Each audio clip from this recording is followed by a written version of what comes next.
నమస్కారం అండి. నమస్కారం. దీన్ని మీరు ఆశీర్వదించాలండి. ఆఖరి పిల్ల ఇంకా 5 ఉన్నారండి ఆ దేవుడు ఇచ్చిన వాళ్ళు. కుచేలుండి మించిపోదామనా? మల్లీశ్వరి దీర్ఘసుమంగళి భవ. చేసిన పుణ్యానికి అయ్యగారికి ఒక కొడుకు పుట్టాల. వస్తామండి.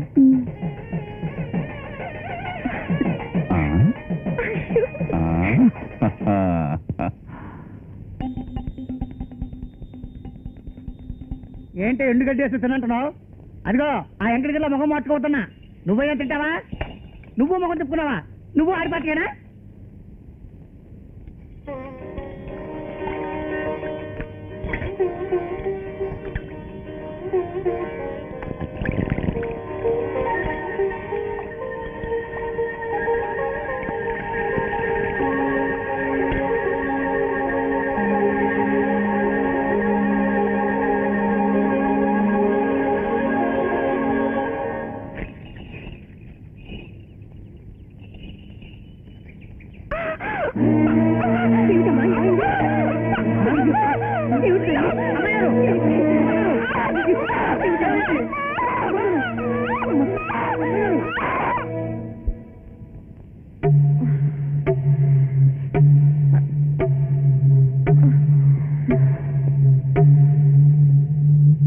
ఎలా ఉంది?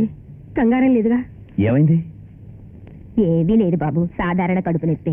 కంగారు ఏమీ లేదు. వివాహం అయిన కొత్తల్లో అందరికీ వచ్చే నొప్పి లాంటిదే. భార్గవరాయ రాయుడు. ఏం తల్లి ఇప్పుడు ఎలా ఉంది? ఏంటి భార్గవరాయ, నన్నేం చెప్పమంటావు? ఈ ఊరందరి క్షేమం కోరే నీ కుటుంబానికి ఇలాంటి కష్టకాలం. ఏమంటున్నావు? నీ భార్య యొక్క గర్భసంచి రణమైపోయింది బాబు. దానికి ఇక గర్భాన్ని పొందే శక్తి లేదు నాయన. నీ భార్యకి ఇక పుత్ర భాగ్యం లేదు బాబు. నువ్వేం దిగులు పడకు బాబు. నీ సత్యము ధర్మము, నువ్వు నమ్ముకున్న దైవము నీకు కొడుకుని ప్రసాదిస్తాయి. నేను వస్తాను.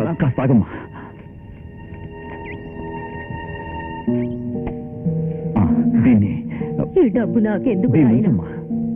ఇలా చూడమ్మా, మల్లీశ్వరికి పిల్లలు పుట్టరన్న విషయం నీకు నాకు తప్ప వేరే ఎవరికీ తెలియకూడదు.